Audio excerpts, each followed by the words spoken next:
السلام علیکم ملګرو، زه یم امین او تاسو ګورئ د پښتون ورډ چینل. ورونو، د زړه بیماري ډېره عام ده او تقریبا په هر کور کې په دې مرض باندې یو یا دوه کسه مبتلا دي. نو د زړه د بیمارۍ څخه د ډاکټرانو هر سړي سره مخه ده او دې باندې لوی پیسې هم لګي. نو زه تاسو ته یو د دیسي نسخه یو کورنۍ ټوټکه تاته ښیم. انشاءالله که دغه تاسو وکړه نو تاسو د زړه ډېرې بیماریانې چې کومې دي هغه به ډېر سره ښه شي. خصوصي طور باندې د زړه بند والونه چې کوم دي، رګونه چې هغه د دې سره کولاویږي او بلډ پریشر چې د چا خیږي هغه ورسره نارمل کیږي او د چا کولیسټرول چې سیوای نه کولیسټرول خو ورسره په 4-5 ورځو کې خپل نارمل پوزیشن له راځي. نو دا ډېره زبردسته یو نایابه ټوټکه ده. دا ما ته مشرانو ښولې وه. زه خپله باندې د زړه بیمار وم نو ما دا علاج وکړو. کور مې دا دوی تیاره کړه، د هغې سره د الله پاک مله شفا راکړه. نورو کسانو ته مې بیا وښوه، هغو له هم الله پاک شفا ورکړه. امید لرم چې تاسو هم دغسې استعمال کوئ او دغه طریقه وکړئ لکه څنګه چې زه تاسو ته ښیم په دې ویډیو کې.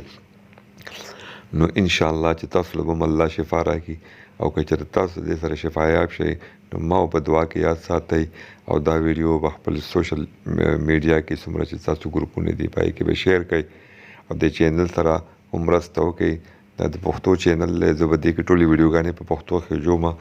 نو انشاءالله چې ډېر در به بیا تاسو سره ملاقات کېږي. خو اول دا ویډیو وګورئ. دې کې ما ټول ترکیب ښولی دی. اوږه به والئ 1 کیلو، دغه اوږه به بیا په اوبو کې لږه پسته کوئ چې د دې نه دا چھلکه لر شي. که هسې ترې لر کولی شئ نو لا ښه ده، که نه په اوبو کې پسته کوئ، چھلکه لر کوئ. بیا دغه رنګ به ادرک راولئ 1 کیلو او هغه ادرک په هم وطني ادرک وګورئ، کوشش دا کوئ چاینای نه وطني که نه بیا چاینای استعمال کوئ خیر دی. او بیا د دغې نه چھلکې لر کړئ. چھلکه ترې لر کړئ نو دا به هم په وړو وړو ټوکړو کې کټ کړئ. دغه ادرک بیا به 1 کیلو لیمبو والئ، که 100 کیلو والئ لا به ښه ځکه لیمبو کې اوبه ډېرې کمې، د هغې نه بیا 1 ګیلاس نه خېږي. نو 100 کیلو لیمبو والئ، د هغې نه بیا په چاقو باندې پټونه لر کړئ، بالکل داسې غونډې دانې ته جوړې کړئ لکه دې ویډیو کې تاسو وګورئ. نو د دې 3 شیانو نه به 3 ګیلاسه یو ګیلاس په د 1 کیلو نه جوس خېږي. بیا به 1 کیلو ګبین والئ، که د ګبین د بیرې میلاو شو لا به ښه، که نه د پلوسې وګورئ ځنګلي ګبینې، که نه د بازار دا والئ. دغې نه بعد به بیا تاسو سرکه والئ، د مڼې سرکه، او په هغې کې ښه سرکه وګورئ چې والئ. لکه دا اوس ما سره چې دا کومه سرکه ده دا د تو والا ده، د کوټې کمپنۍ، دا هم ښه سرکه ده. نو ضروري نه ده چې دا دي، که نور ښه میلاویږي تاسو ته هغه والئ. نو د دې څه ترتیب دی؟ د دې ترتیب دا دی چې د ادرکو نه به 1 ګیلاس جوس وباسئ، د 1 کیلو نه په جوسر مشین باندې ګرینډر چې کوم تاسو سره یې هغې باندې وباسئ. دغه رنګې به د لیمبو نه بیا 1 ګیلاس جوس وباسئ. دغه رنګې به بیا تاسو د اوږې نه 1 ګیلاس جوس وباسئ.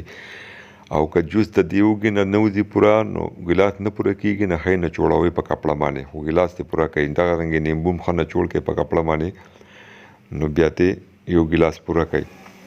داسې د دې جوسر لکه یو خو عام جوسر، یو د دې جوس د فروټ نه چې کوم جوس وباسي هغه جوسر باندې وکړئ، نو هغې سره بیا تاسو سره پوره ګیلاس به میلاو شي. دا صحیح بیا دغه کوئ، بلینډ کوئ. نو دغه 3 ګیلاسه چې کله تاسو تیار کړو، په دې کې به بیا 1 ګیلاس سرکه واچوئ، دا به بیا ویسئ. او دغه رنګې ګوره د ویډیو کې چې تاسو ته ښیم داسې یې نچوړوئ که ګیلاس نه پوره کېږي.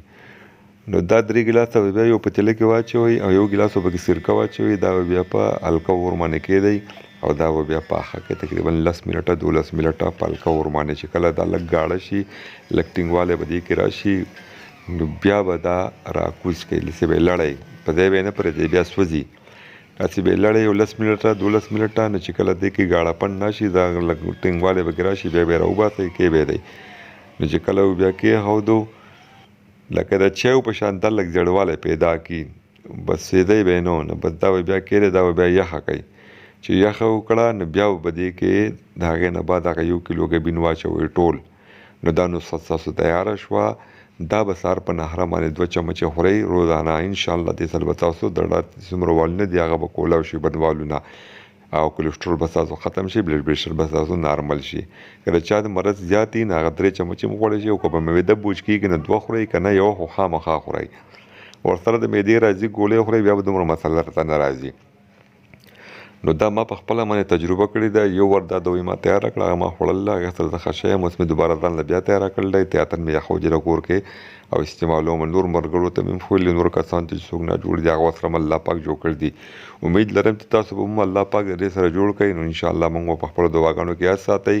نو دا ویډیو به ټولو سوشل میډیا باندې خوره کړئ، په خپل ګروپونو کې خپلو ملګرو ته، چې د دې نه نور خلک هم شفایاب شي، نور خلک هم د دې نه.